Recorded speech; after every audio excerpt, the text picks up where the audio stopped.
Toda investigación sobre los orígenes de la Gran Guerra indefectiblemente lleva a Alemania, un estado militarizado pero inestable, con una población moderna, trabajadora y decidida a mejorar su posición en el mundo.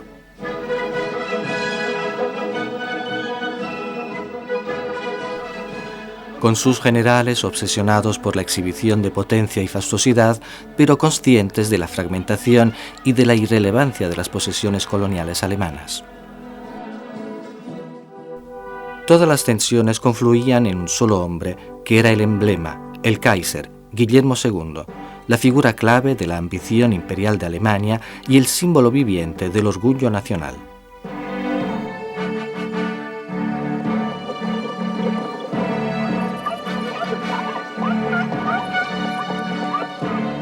Para las otras naciones europeas, las intenciones de Alemania eran amenazadoras e inciertas. Sin embargo, el Kaiser había heredado una nación que había crecido acostumbrada a vivir en paz. La política diplomática astuta del canciller Otto von Bismarck mantuvo a Alemania alejada de la guerra desde 1871. Bismarck no tenía ambiciones de conquistas. Había usado los tratados y las alianzas para mantener buenas relaciones con las otras grandes potencias, Inglaterra, Francia, el Imperio Austrohúngaro y sobre todo para evitar la guerra con el Imperio zarista. Pero Guillermo II no tenía ningún respeto por el delicado equilibrio de poderes creado por Bismarck. El Kaiser se sentía el representante de la nueva Alemania. Jubiló a Bismarck y abandonó los tratados. El expansionismo militar toma el lugar de la diplomacia. En 1912, el anuncio que Alemania estaba construyendo una nueva marina militar y que había realizado la ampliación del ejército, convirtiéndose en el más potente de Europa, transformó a su potencial aliado Inglaterra en un potencial enemigo.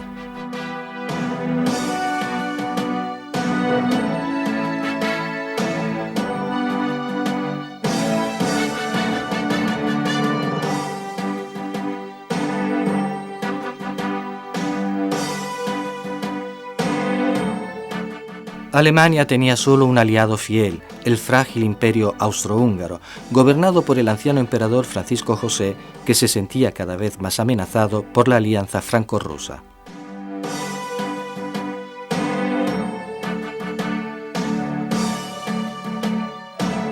Una revolución tecnológica estaba transformando el mundo occidental. La electricidad transformaba la noche en día. Los automóviles con motor imprimían mayor velocidad a los viajes. Los aviones desafiaban las leyes de gravedad. La llegada de la tecnología anunciaba el surgimiento de una nueva era. Se estaba produciendo un cambio fundamental en las expectativas, en el trabajo y, en síntesis, en el mundo. Era la época en la cual todos podían entrever posibilidades inimaginables hasta ese momento. En Inglaterra arreciaban duros debates sobre la justicia social y las primeras páginas de los periódicos estaban dedicadas a encendidas discusiones sobre el derecho al voto de la mujer.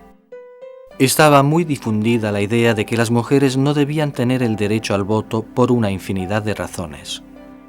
Algunos sostenían que a causa de las reducidas dimensiones del cerebro femenino, las mujeres no eran capaces de tomar una decisión política en las elecciones, ya que era una obligación muy por encima de sus capacidades intelectuales.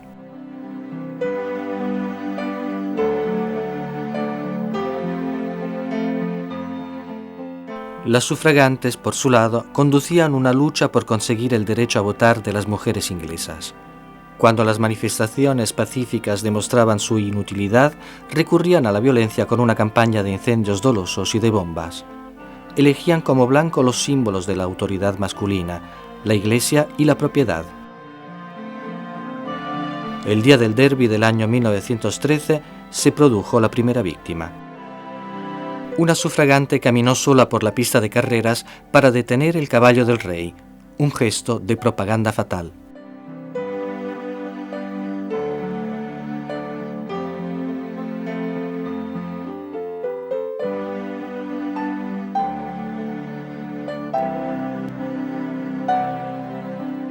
La nueva bandera del socialismo, que representaba una causa revolucionaria, atraía a un número cada vez mayor de simpatizantes.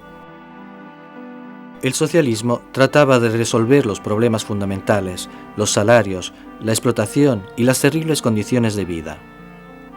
En 1914, un tercio de los franceses había votado por los socialistas y casi 1 millón de personas se había inscrito a los sindicatos.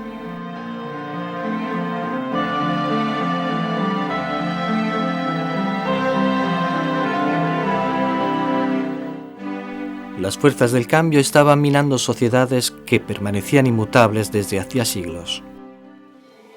En Rusia, la dinastía de los Romanov, a la cual pertenecía el zar Nicolás II, simbolizaba un mundo que parecía impermeable a cualquier amenaza.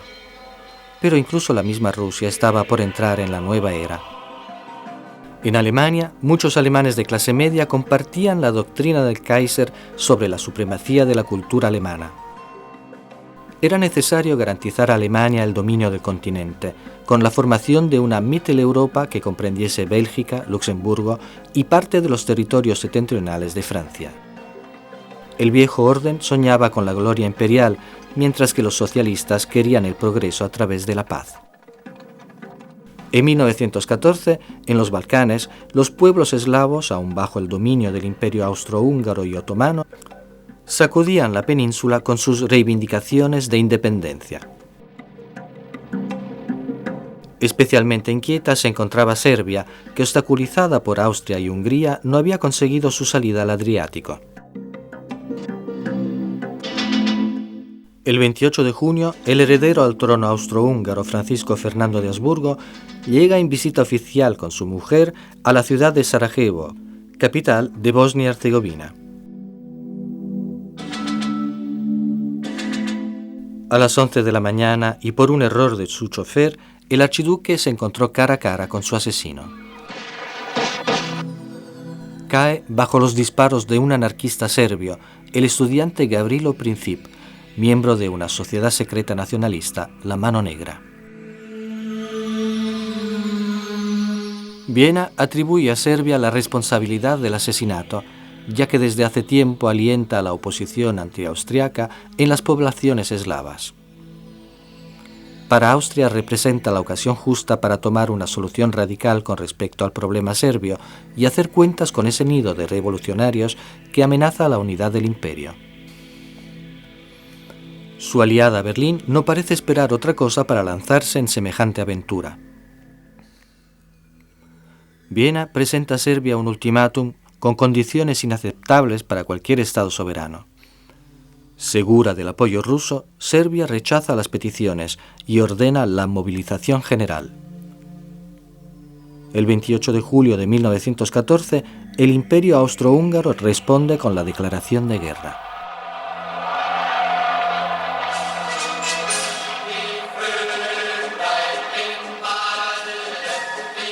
El mecanismo de las alianzas arrastra a Europa a la guerra general. En 1907 se había constituido el Triple Acuerdo, un pacto militar entre Francia, Rusia y Gran Bretaña, al cual se oponía la Triple Alianza formada por el bloque de Alemania, Austria e Italia. Las dos grandes potencias, Austria-Hungría y Alemania, estaban aliadas contra las otras dos grandes naciones, Rusia y Francia. La guerra entre Austria y Serbia habría significado la guerra entre Austria y Rusia, que a su vez habría significado la guerra entre Rusia y Alemania, y por lo tanto entre Alemania y Francia. El 29 de julio de 1914, Austria ataca a Serbia.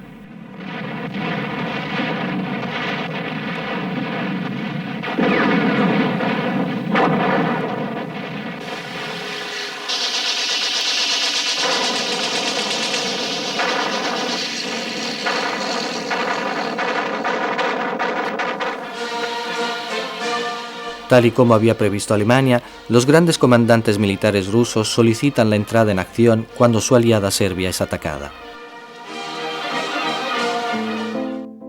El 1 de agosto también Francia se moviliza. El elemento clave en la crisis de la guerra de 1914 es la palabra honor. El honor se defiende a veces incluso cuando no está en discusión, y así las grandes potencias, que ningún interés tenían en formar parte del conflicto, lo hacen. Estaba en juego su honor.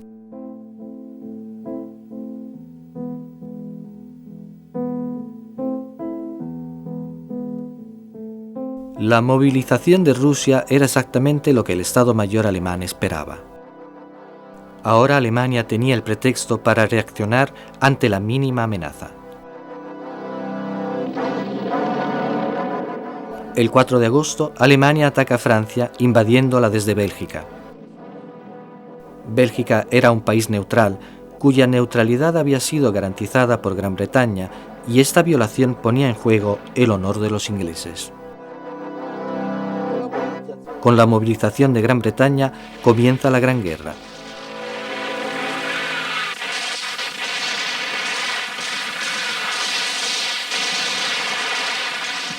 En todas las naciones en guerra, los ciudadanos estaban convencidos de que su país combatía una guerra justa y de defensa. Los conflictos internos que amenazaban con dividir la sociedad fueron dejados de lado. El gran movimiento socialista descubrió que en el mundo de 1914, ante todo estaba el patriotismo. Las sufragantes decidieron que debían apoyar a sus hombres en la guerra y que lucharían por sus propios derechos más adelante.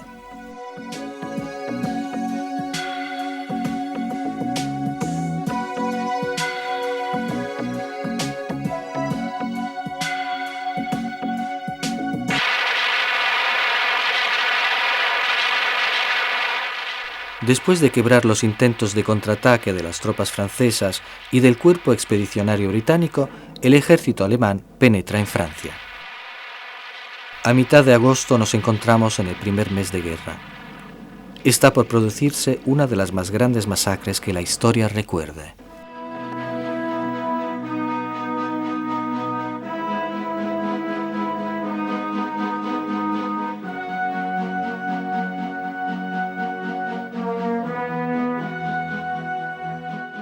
El Estado Mayor francés ordena el ataque por el este, en Alsacia y Lorena. Las primeras batallas son terribles para Francia. Las tácticas elegidas son ineficientes y el mando de las tropas no siempre está a la altura de la situación. Los franceses atacan sin conocimiento de las técnicas de artillería.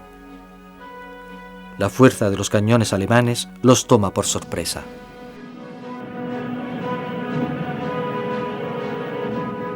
El ataque francés en Alsacia y Lorena se convierte en un desastre.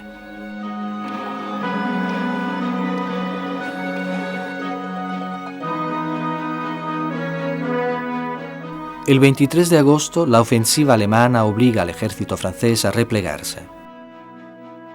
París es amenazada y la caballería prusiana es avistada a menos de 20 kilómetros de la capital. Imprevistamente, en lugar de apuntar a París, las tropas alemanas cambian de dirección, con la intención de cercar el ejército francés en una maniobra de tenaza. La línea de defensa francesa se forma al sur del Marne, a lo largo de un frente de 260 kilómetros.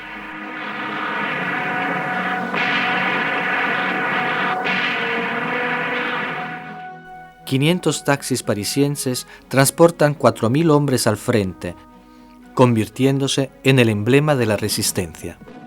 La batalla del Marne se desencadena el 6 de septiembre.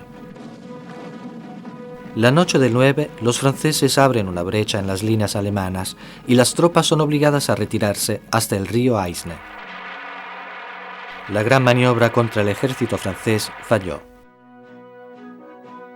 El frente occidental se estabilizó a lo largo de una línea que iba desde la costa belga del Mar del Norte hasta la región de los Vosgos.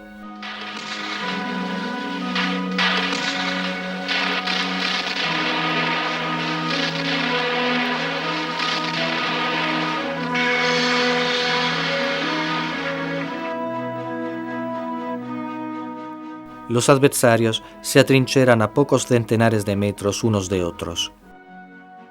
Mientras tanto, el primer mes de combates ya ha demostrado crudamente el tipo de tragedia que es la nueva guerra. Entre muertos y heridos graves, el ejército francés deja en el campo 500.000 de hombres y nadie se podía considerar vencedor.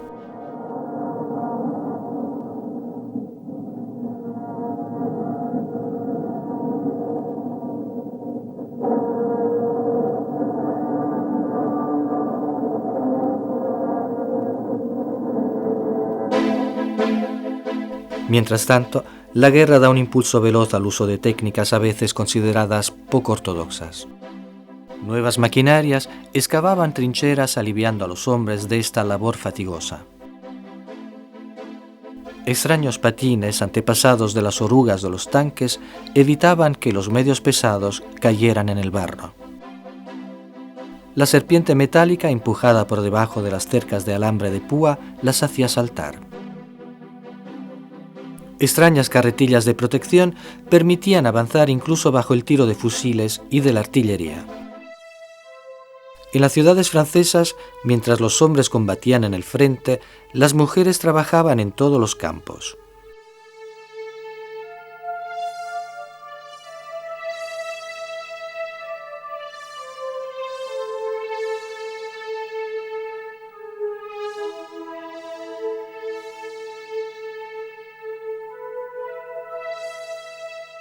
La técnica de camuflaje, fundamental en el frente para esconderse del enemigo, se perfecciona a nivel industrial.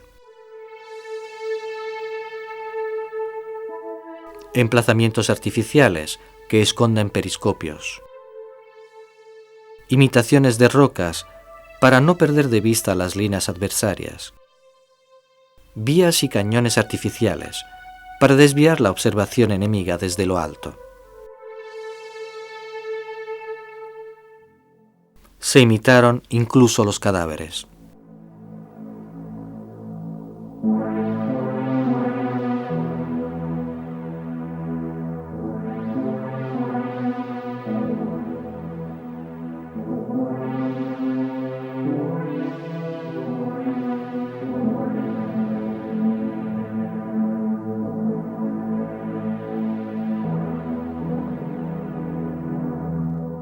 Respondiendo a las presiones de los franceses, entre el 17 y el 22 de agosto, las armadas zaristas atacan Prusia Oriental, obligando a los alemanes a replegarse en posición de defensa en el Vístula.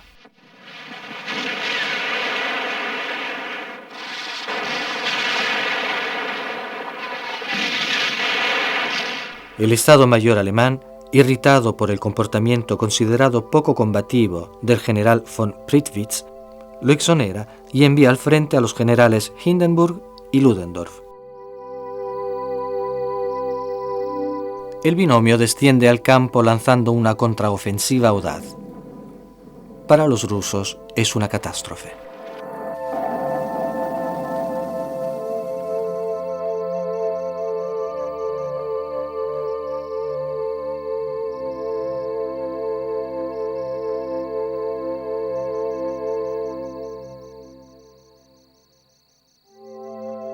Obligados a una retirada desesperada, entre finales de agosto y los primeros días de septiembre, toda la armada es exterminada en las batallas de Tannenberg y de los lagos Masuri, y su comandante se quita la vida. Mientras tanto, el 23 de agosto, Japón decide tomar posesión de las áreas de influencia alemana en Extremo Oriente y declara abiertas las hostilidades contra Alemania. En el otoño del 14, el Imperio Otomano entra en guerra del lado de Alemania. En octubre, los barcos de guerra turcos bombardean los puertos rusos de Odessa, Sebastopoli y Feodosia.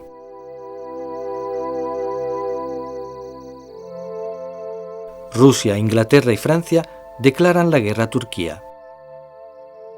Si a fines de 1914 alguien tiene esperanzas en una conclusión rápida del conflicto, en el año siguiente se confirma todo lo contrario. Ninguno de los dos bloques es capaz de someter a su adversario y las ofensivas no resuelven la cuestión. El equilibrio de fuerzas desgasta a los soldados. Un nuevo símbolo representa la esencia del conflicto, la trinchera.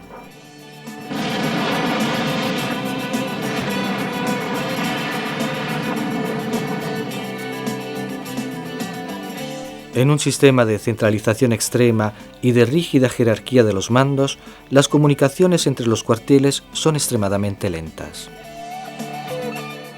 Antes de llegar a las tropas, las órdenes deben recorrer todos los eslabones de una compleja cadena que desciende por los grados de la jerarquía, diluyendo la más de las veces la posibilidad de una respuesta operativa rápida. Pero la ineficiencia de las conexiones debe ser atribuida también a las deficiencias de tipo técnico. Las comunicaciones se realizan con sistemas ópticos muchas veces no confiables, con teléfonos de campo cuyas frágiles líneas al descubierto son destrozadas con frecuencia por los bombardeos, con métodos tradicionales como palomas mensajeras y con el lento y peligroso sistema de los correos a pie.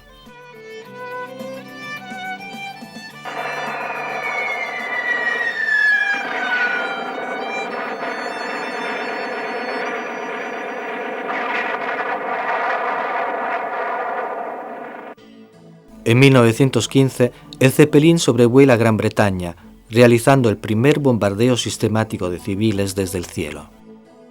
Con esta estrategia, los alemanes trataban de minar la fuerza de trabajo no combatiente. Un soldado no podía funcionar sin los obreros de las fábricas, sin los campesinos y sin todos los otros proveedores.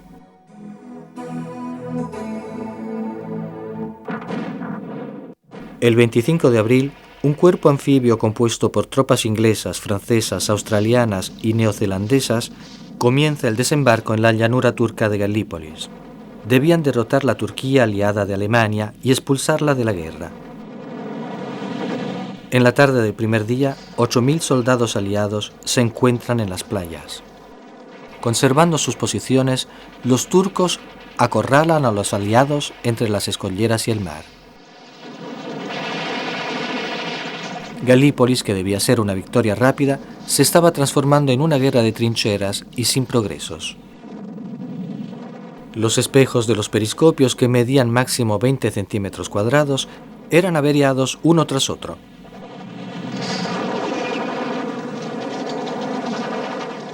Quien por descuido asomaba la cabeza recibía un tiro en la frente. Pocas horas después que los primeros soldados aliados pusieron los pies en las playas de Galípolis, se produjo el primer genocidio del siglo XX. La presencia de una próspera y rica comunidad de armenios en el norte de Turquía es algo inaguantable para los turcos. El vínculo cultural con Rusia, el enemigo de guerra, le brinda a Turquía la excusa que buscaba. Los jefes armenios son reunidos y ajusticiados. Posteriormente, toda la comunidad es obligada a desplazarse para morir en el desierto.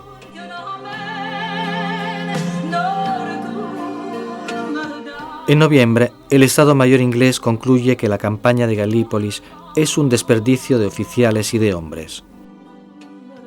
En diciembre del 15, con 250.000 hombres asesinados, heridos o dispersos, los aliados comienzan a evacuar la península.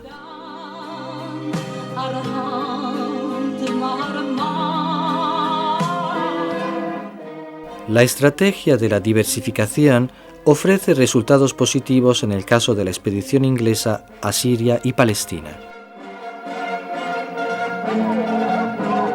La iniciativa es favorecida por una revuelta árabe contra los turcos guiada por el oficial Thomas Lawrence, conocido con el sobrenombre de Lawrence de Arabia. En 1915, los hombres de Europa no son suficientes para satisfacer el apetito de la guerra. Las potencias imperiales deberán pedir refuerzos a las colonias de las cuales llegan millones de soldados. Decenas de miles de africanos son transportados a Europa. Algunos son utilizados como mano de obra, otros como soldados en el frente. Por el color de su piel, los alemanes los llamaban con desprecio botas.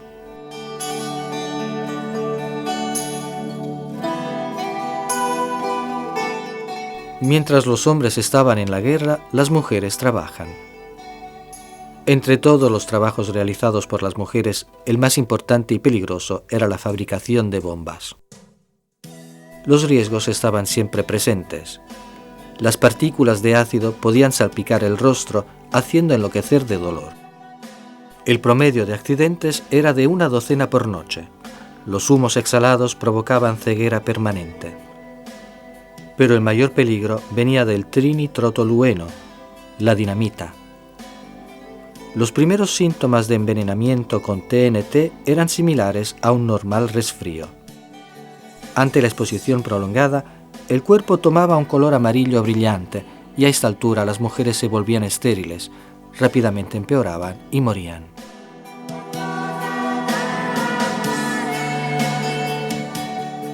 A pesar de todo, las mujeres sabían que sin su ayuda en el suministro de proyectiles y de bombas, sus hombres podían perder la guerra.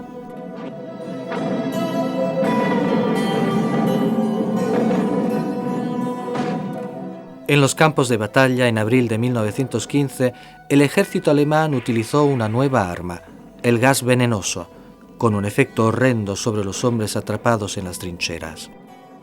Además, bastaba el cambio del viento para empujar las nubes tóxicas hacia el ejército que las había lanzado. Un verdadero instrumento de destrucción de masa que abre un nuevo y trágico capítulo en la historia militar. El resultado de la ciencia al servicio de la guerra. Los aliados no están preparados para esta nueva arma y disponen solamente de protecciones improvisadas como un lienzo embebido en orina que se aplica sobre el rostro.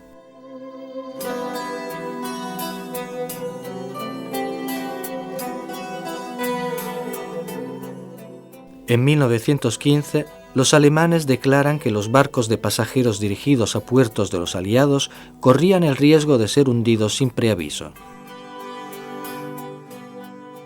Era evidente que no había forma de vencer la guerra si no se dejaban de lado las viejas reglas, aceptando el hecho de que la guerra debía ser total y por lo tanto también contra los civiles.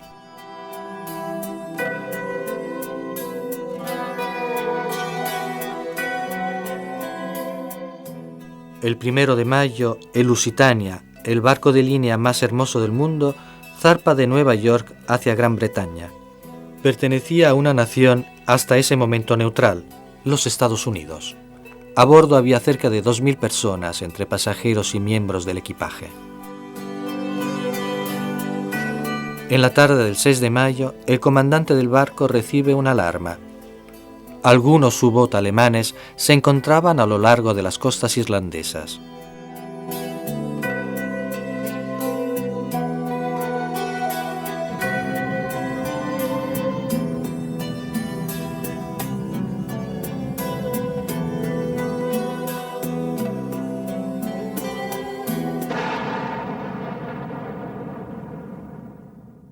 Se ahogaron 1.200 personas, hombres, mujeres y niños.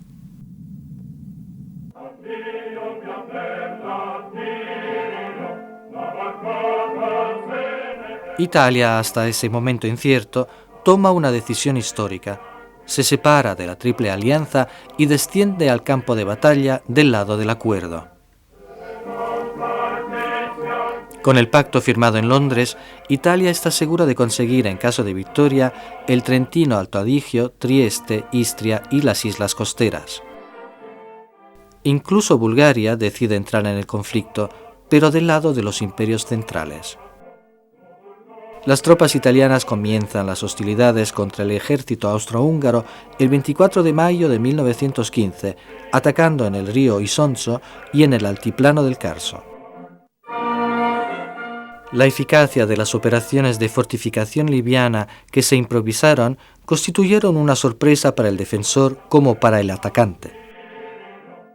Las suaves terrazas que descienden hacia la planicie friulana se convierten en una fortaleza ideal para un defensor bien provisto de ametralladoras y protegido por diferentes tipos de reticulados, más aún si el atacante dispone de medios de destrucción escasos y a menudo debe abrirse brechas con pinzas. Se practica la forma más elemental y sanguinaria de ataque, el frontal. Se conquista una trinchera y se espera el contraataque. Se avanzan 100 metros, 1 o 2 kilómetros y siempre se detiene y se vuelve a empezar.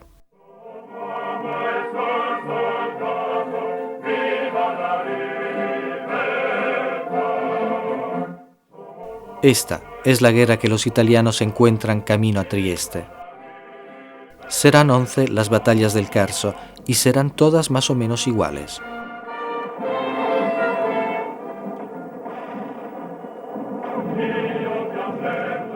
En cualquier trinchera, el combatiente está a merced del sol del verano, del frío del invierno, de la lluvia de cada estación.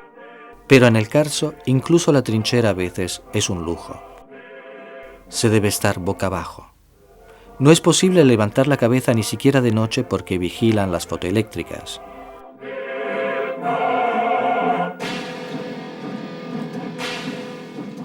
El 21 de febrero de 1916, los alemanes que habían acumulado en secreto la artillería pesada en el norte de Verdún, la ciudad símbolo del orgullo francés, lanzan el ataque.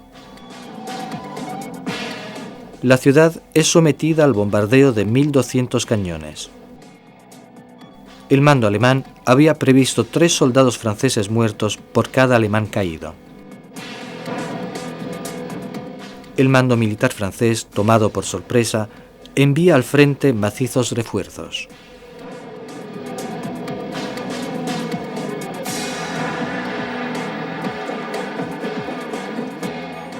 A cada momento, los soldados son inundados con nubes de polvo y fragmentos de piedras, pero sobre todo con gas asfixiante. Hombres aterrorizados y extenuados por la fatiga luchan por permanecer vivos, por mantener su propia salud mental. Los heridos, en charcos de sangre, mueren sin que nadie les pueda ayudar.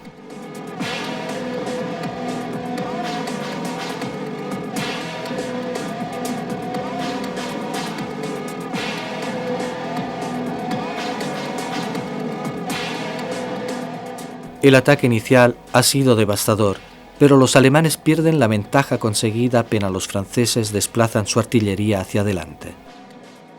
Entre los dos ejércitos lanzan 40 millones de granadas, un promedio de 200 por cada soldado muerto.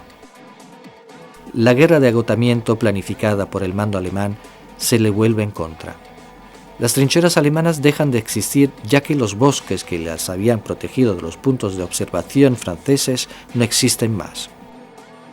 La batalla de Verdún fue la más larga de la guerra. Duró 9 meses y 27 días y no hubo un evento decisivo para ninguna de las dos partes. Solo en diciembre Verdún fue reconquistada por los franceses a un costo incalculable.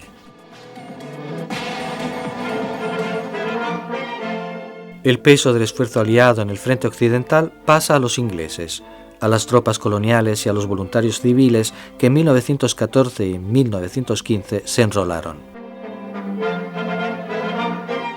En 1916, el ejército voluntario británico combatió su primera gran batalla en el valle del río Somme, pero el ejército de voluntarios ingleses, si bien patriótico y valiente, no tenía ninguna experiencia en el combate. Los franceses reclamaban un ataque inmediato.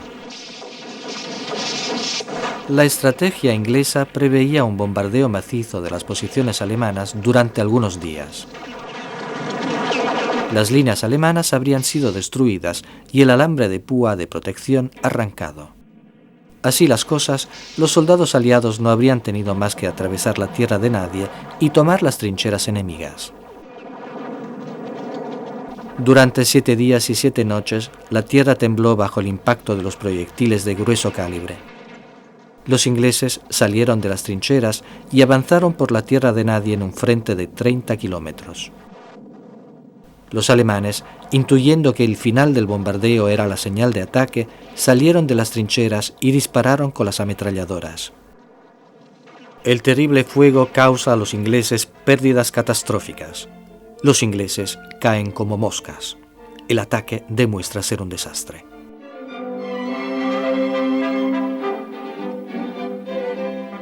Los sobrevivientes comienzan a arrastrarse para volver a las trincheras. Aquellos que lo consiguen son llevados a los hospitales de campo o a la retaguardia. Algunos batallones sufren grandes pérdidas. Se dice que fueron necesarios 2 años para construirlos y 10 minutos para destruirlos. El 15 de mayo de 1916, la ofensiva alemana dirigida hacia el estrecho entre el lago de Garda y el Brenta agota su impulso inicial con un inmovilismo interrumpido solo en Isonzo por algunas victorias parciales italianas que llevarán en agosto a la ocupación de Gorizia.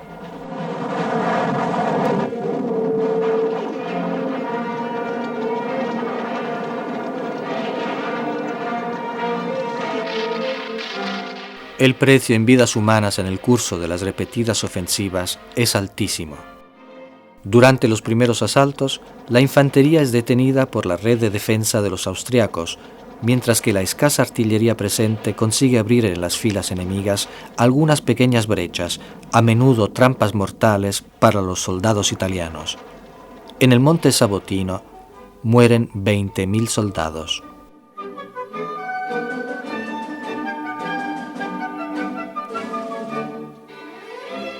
Excavadas en la roca, en el barro, en la nieve, protegidas por pocos metros de alambre de púa o por imponentes fortificaciones de cemento armado, las trincheras son el símbolo de la Primera Guerra Mundial. Pero también quedaron grabados en la memoria los preparativos, los entrenamientos, los desplazamientos que los soldados realizaron en la montaña Alta Cota, a menudo rodeados de metros de nieve, sometidos a temperaturas rígidas y a esfuerzos sobrehumanos.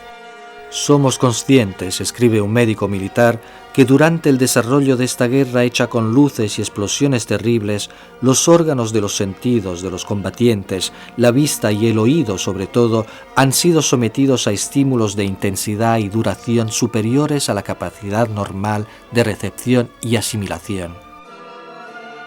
Contra los soldados se estrellan granadas y proyectiles de gran calibre. Día y noche se vive una tempestad de estímulos sensoriales violentos e incesantes sobre los soldados campesinos ocultos en las montañas, dejando en quien sobrevive la aniquilación total, la sordera, el mutismo y la pérdida de conciencia incluso por periodos muy prolongados.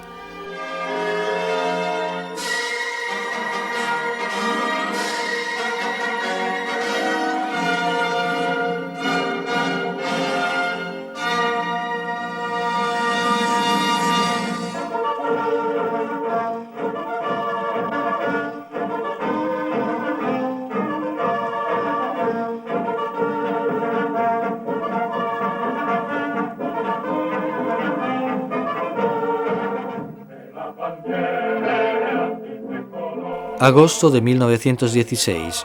La victoria italiana tiene finalmente el nombre de Gorizia. La preparación de la artillería está a la altura de los obstáculos que deben superarse. Mientras las defensas enemigas están destruidas, los soldados esperan, agazapados en el fondo de las dolinas, el momento del ataque.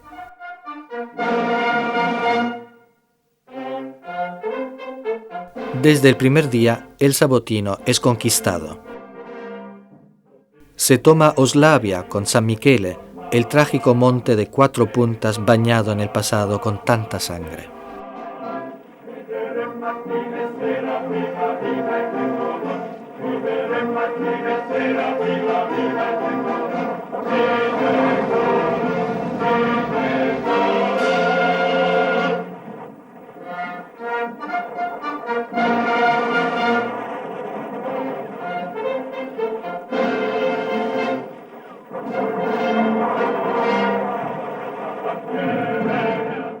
En el Carso, la Tercera Armada llega y pasa el Vallone, pero la lucha es dura y sanguinaria. Solo con la caída de Podgora es posible entrar en Gorizia. También la caballería pasa el río sin puente en varios puntos. Poner alas a todos era la orden del mando supremo. La avanzada se detiene delante de una línea fortificada que se apoya en el Monte Santo y en el San Michele. En el curso de la guerra, la tecnología militar realizó pasos de gigantes. Se experimentan y usan nuevas armas sofisticadas como las ametralladoras capaces de disparar centenares de municiones en un minuto, o las nuevas enormes bocas de fuego de la artillería, el tanque, la radio, los fusiles de repetición y los aviones de combate.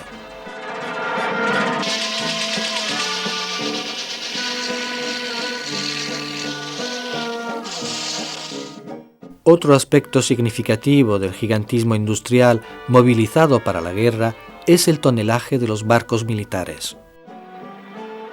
Se botan grandes barcos de hierro impulsados por la fuerza del vapor y armados con cañones capaces de lanzar proyectiles explosivos a una distancia superior a los 15 kilómetros y nuevos siluros conocidos como sanguijuela. Un arma en especial demuestra ser de importancia fundamental, el MAS, una lancha antisubmarino. Una unidad liviana y muy veloz, equipada con una boca de fuego de pequeño calibre, con un par de torpedos y algunas bombas. Es gracias a los MAS que se escribieron algunas de las páginas épicas de la lucha italiana contra el enemigo austrohúngaro. Para sostener el ingente esfuerzo realizado por los soldados en el frente, era fundamental garantizar el consentimiento de la opinión pública. La guerra se explicaba a nivel de masa popular solo en sus aspectos edificantes. Los directores de los principales periódicos italianos se proveyeron de un código deontológico militar que los llevó a censurar sobre lo dicho y lo mostrado. El Mando Supremo desarrolló un servicio fotocinematográfico capaz de cubrir las distintas áreas del frente y que contaba con más de 600 personas. Se produjeron alrededor de 150.000 placas y películas para documentar minuciosamente la vida en la guerra. Se mostraba solamente lo que se quería comunicar, la victoria, el valor de los soldados italianos con respecto a los enemigos, la fuerza y el coraje. En marzo de 1917, un barco americano, el Success, es abatido por los torpedos alemanes, otra de las muchas provocaciones a los Estados Unidos. Mientras tanto, se une a la guerra del lado del acuerdo Rumania. El ejército alemán en el frente occidental se refugia en una posición fortificada, la línea Hindenburg. La decisión de retirarse detrás de la línea Hindenburg permite a los alemanes acortar la línea del frente y disponer de más hombres. A esa altura el conflicto había cobrado más de 500.000 de víctimas entre los soldados franceses, una pérdida por cada minuto de guerra. Entre los rangos franceses surge una rebelión que podría haber costado a los aliados la guerra entera. Los soldados que volvían del frente comenzaban a balar fingiéndose corderos enviados al matadero. Se desató el único y verdadero amotinamiento del frente occidental. Al comienzo fueron grupos de hombres, luego enteras unidades las que se negaron a volver a las trincheras.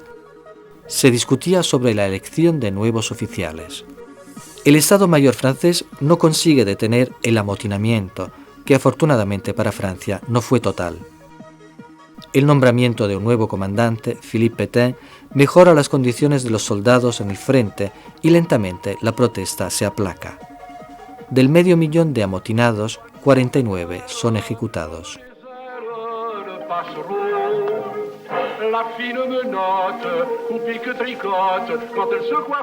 Pétain suspende los asaltos contra las líneas alemanas a la espera de los tanques y de nuevas piezas de artillería. En Rusia no solamente el ejército, sino toda la nación se amotina. La masacre del frente y los sufrimientos en patria habían arrojado a la población a la desesperación. Las protestas políticas habían sido contenidas siempre por las tropas leales al zar, pero no fue así el 24 de febrero de 1917.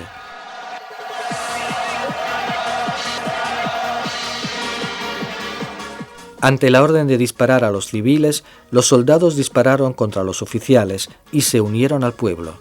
La revuelta del ejército transformó la insurrección en revolución. Liberales y socialistas tomaron el poder.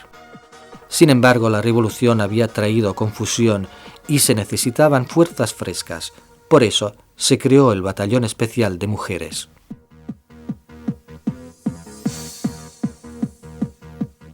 En el frente, el batallón encuentra al ejército en retirada. Mientras tanto, Lenin, en el exilio durante la revolución, con la ayuda de los alemanes, vuelve a Rusia y toma el poder con la promesa de paz, pan y tierra. Termina la guerra en el frente ruso y en diciembre los bolcheviques firman el armisticio con los alemanes. Los aliados confían en un ataque decisivo dentro de fin de año. El mejoramiento de las técnicas de puntería y de calidad de las municiones se traduce en una artillería precisa y confiable. El muro de bloqueo, un muro móvil de granadas para proteger la avanzada de la infantería, ahora era más eficaz. Los pelotones de infantería son reforzados y dotados de mayor cantidad de armas de fuego para poder resistir la ofensiva enemiga. Se recurre al uso masivo de aviones para bombardear y ametrallar tropas de tierra. Se emplean tanques para atravesar las líneas alemanas.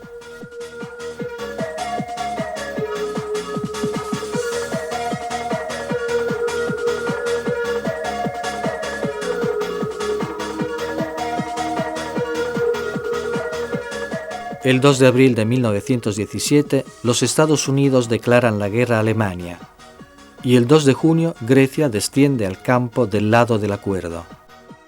Los canadienses ocupan la cima del Vimy. Un poco más al sur, las tropas inglesas y sudafricanas avanzan casi 4 kilómetros. El plan del Estado Mayor preveía el aniquilamiento de las líneas alemanas en la ciudad de Ypres. El 17 de junio, el ejército inglés realiza su primera ofensiva. Después de excavar durante 2 años galerías en la campaña de Flandes, los soldados aliados colocaron 19 minas gigantes debajo de las líneas alemanas. Los aparatos detonaron al mismo tiempo, destruyendo y desbaratando las líneas alemanas. Fue una de las más grandes victorias aliadas.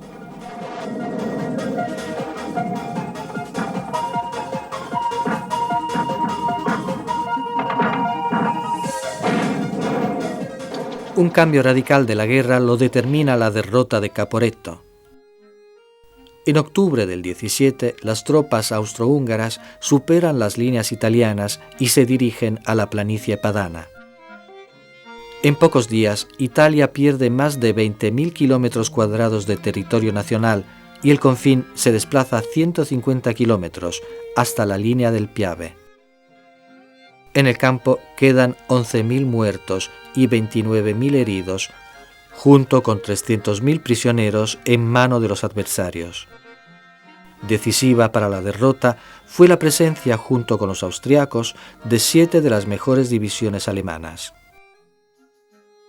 La preparación del ataque a Italia fue meticulosamente estudiado.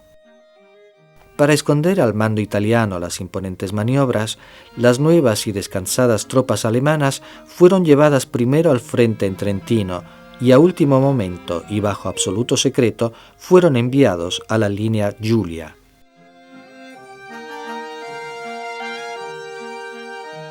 Durante la retirada, los soldados italianos disparaban sin orden y sin indicaciones sobre qué hacer o dónde ir. La rápida disgregación de los repartos crea una columna desordenada de soldados que atasca las carreteras desde las trincheras hasta el valle.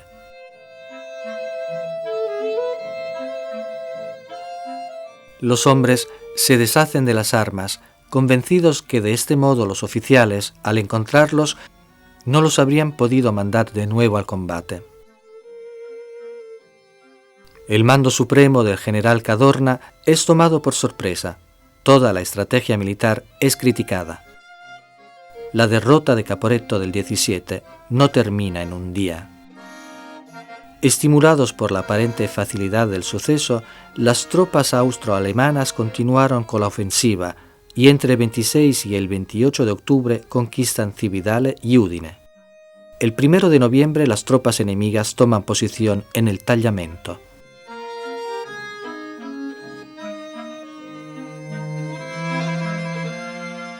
Miles de prisioneros italianos, amontonados en las ciudades conquistadas, son filmados para ser utilizados por la propaganda enemiga. En un solo golpe, todas las ventajas que los italianos habían conseguido en 2 años de guerra se evaporan.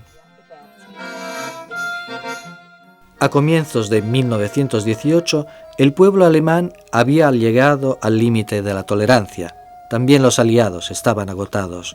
La revolución había eliminado a Rusia de la guerra. El ejército francés había sido corroído por el motín. Los italianos habían sufrido la derrota de Caporetto. La ofensiva inglesa no había conseguido desbloquear una situación en punto muerto. El fin llegó de forma imprevista y antes de que el año terminara. El poder real en Alemania estaba en las manos de los generales Hindenburg y Ludendorff. Ambos sabían que Alemania podía ser condenada al hambre y terminar derrotada por el bloque aliado. Deciden desencadenar una guerra submarina indiscriminada. La guerra en Europa había producido en Estados Unidos un verdadero boom económico. Las naciones beligerantes tenían necesidad de los americanos, de las armas que fabricaban y del dinero que habrían dado. Mientras América gozaba de beneficios sin precedentes, la opinión pública no quería saber nada de la guerra. Pero las provocaciones de Alemania eran continuas e insostenibles. La ofensiva alemana en el frente occidental es la última esperanza de los alemanes para dar un giro decisivo de la guerra en su favor. Ludendorff creía poder realizar lo que no había conseguido ningún otro general en 3 años de guerra. Los artilleros alemanes disparan más de 1 millón de granadas contra las líneas inglesas en solo 4 horas. Las tropas de asalto alemanas armadas con ametralladoras y lanzallamas pulverizan las líneas inglesas. El frente de la Quinta Armada está en colapso. En 4 días, el ejército alemán avanza alrededor de 25 kilómetros. El Kaiser declara vencida la batalla. Las fuerzas aliadas que estaban en retirada reconstruyen nuevas líneas. Las tropas alemanas no tienen más que ofrecer. Ludendorff, desesperado, envía al combate también las reservas, pero lo único que consigue es una derrota terrible, una masacre. El 8 de agosto de 1918, las tropas coloniales británicas y las unidades francesas, apoyadas por 500 tanques, penetran las líneas alemanas de Amiens. El ejército alemán se retira detrás de la línea de Hindenburg, mientras los ingleses lanzan una serie de ataques macizos atravesando la línea Hindenburg. A partir del 8 de agosto de 1918 y en los siguientes 100 días, la ofensiva incesante e insistente consigue fuerzas por cada kilómetro de territorio ganado. Mientras las tropas coloniales británicas combaten al norte, los franceses comienzan a rechazar al ejército alemán por el sur. En las últimas semanas de guerra, 9 divisiones americanas entran en la batalla al norte de París. La batalla de Meuse-Argonne dura 47 días y finaliza con la rendición de los alemanes.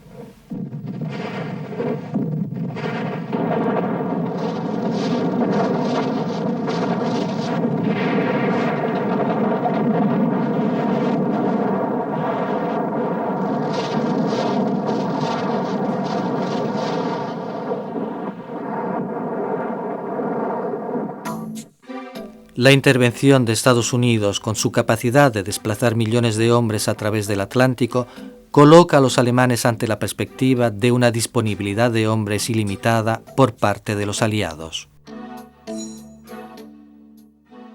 El ejército alemán se bate en retirada en todo el frente occidental.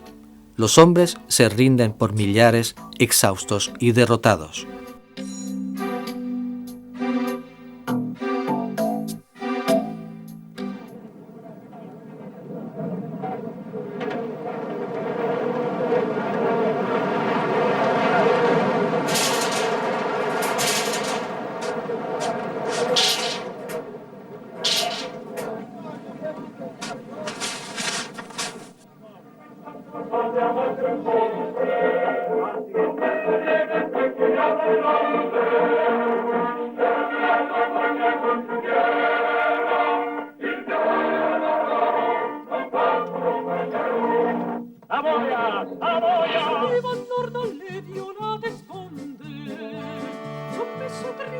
Las tropas italianas, después de la derrota de Caporetto, apoyadas por un aparato industrial más eficiente y por un sistema de mando más dúctil y eficaz, dan nuevamente señales de reactivación.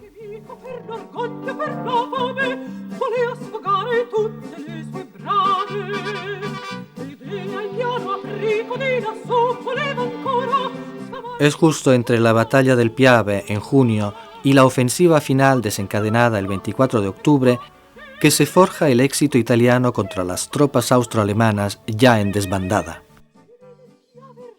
Venecia está en primera línea. La mayor parte de la población ha debido abandonarla. En la plaza en estado de guerra, el regimiento San Marco recibe la bandera de combate. El frente está al borde de la laguna, pero el desastroso abandono del Carso establece las bases de la victoria italiana. Renovado en los armamentos y en el espíritu, el nuevo ejército italiano saca provecho de cada lección. En junio de 1918 ataca en los altiplanos, en el Grappa, en el Piave. El mayor esfuerzo del enemigo lo lleva al medio Piave, donde abriéndose una brecha con los gases tóxicos consigue ocupar el Montello. Es detenido y atacado inmediatamente en el Grappa.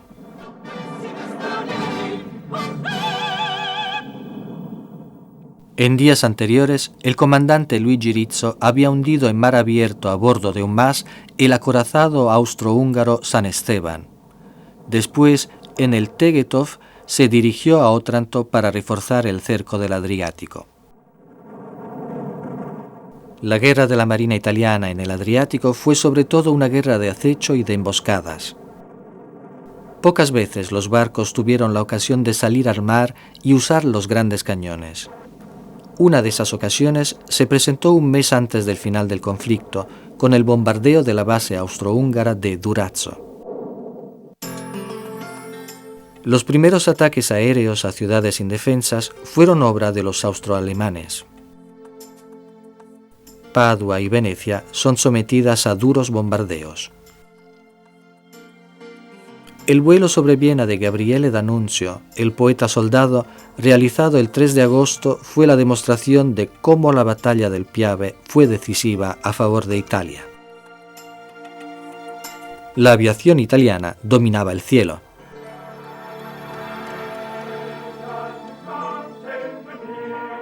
La batalla que daría la victoria a Italia comenzó en el Grappa el 24 de octubre de 1918. La tarea principal se reserva al octavo ejército ubicado en el Montello. Lo comanda el general Cadorna.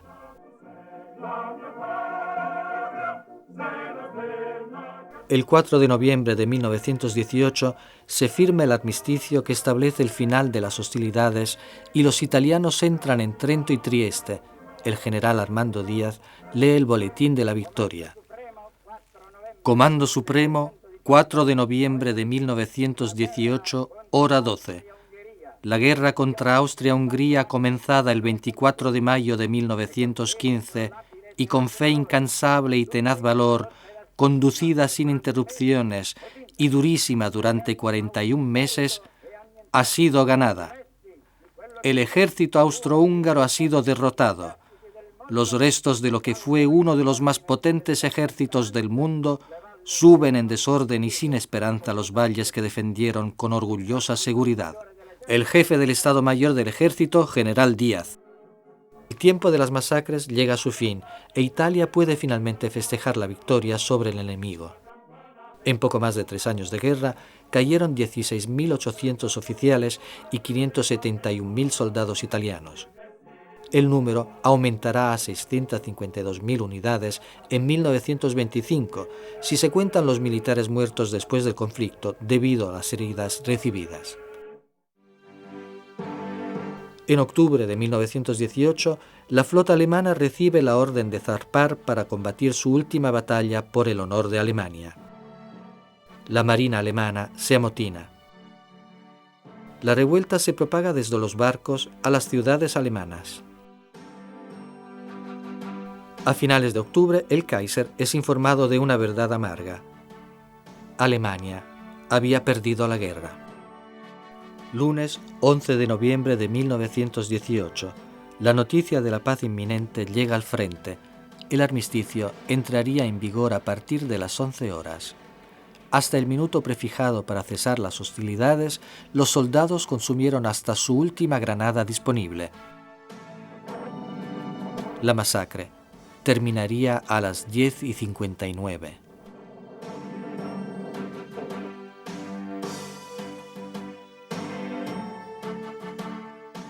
A las 11 en punto del día 11 del mes 11 de 1918, los fusiles de la Gran Guerra fueron silenciados.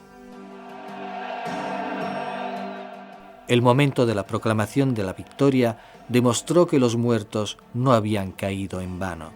La explosión de regocijo puede solo explicarse con el orgullo nacional y con la certeza que la guerra había terminado para siempre. No solamente esa guerra, sino que no habría habido más guerras en la historia de la humanidad. Esta era la cosa más importante.